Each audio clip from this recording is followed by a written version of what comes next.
Before there was sky, before there were oceans, mountains, music, or people, there was nothing. No light, no sound, no sense of direction, just a deep, formless darkness. And then something remarkable happened. God spoke, not with thunder or shouting, but with intention. And with that first word, everything began. The Bible describes creation not as a sudden explosion, but as a story unfolding step by step, like a careful artist bringing a vision to life. First came light. God said, "Let there be light," and suddenly brightness existed, pushing back the darkness. Day and night took their places, giving rhythm to time itself. Next, God shaped the sky, creating space between the waters above and the waters below. The world gained room to breathe.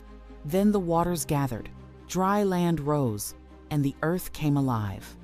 Seas formed, ground emerged, and plants burst from the soil. Grass, trees, and fruit-bearing plants, each able to grow and multiply. The world turned green, full of possibility. Then came the sun, the moon, and the stars. They were not gods or rulers, but lights, markers of days, seasons, and years. The universe began to move with order and purpose.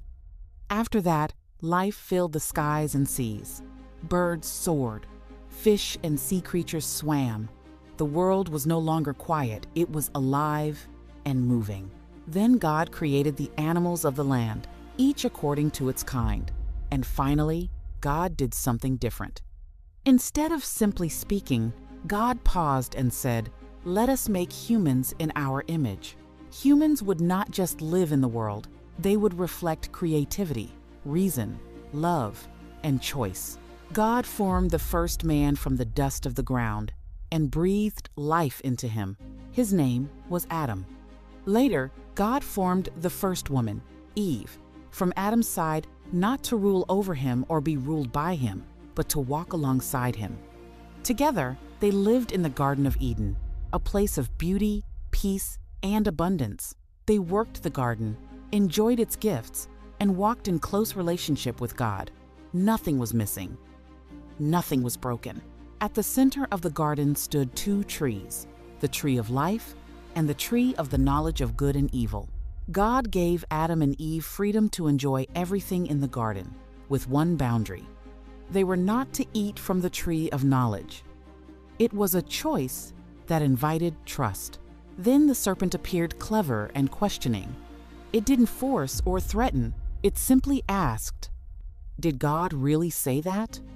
Doubt slipped in. Adam and Eve faced a decision: trust God or decide for themselves what was right and wrong. They chose to eat the fruit. In that moment, everything changed. Instead of gaining wisdom, they felt shame. Fear entered where peace had lived. They hid from God, realizing for the first time that something inside them and the world was broken. God came looking for them, not because he didn't know where they were, but because relationships still mattered. There were consequences. Life would now include pain, struggle, and loss. The garden would no longer be their home. Yet, even then, the story did not end in despair. God made clothing for them, an act of care and protection. And he spoke a promise that one day, the brokenness brought into the world would not have the final word. Hope was planted even as they stepped outside the garden.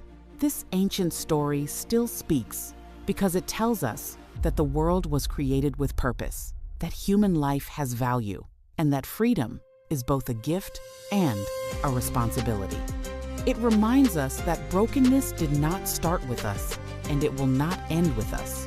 The creation story is not only about how the world began, it's about who we are, why we matter, and the enduring hope that what was broken can one day be restored.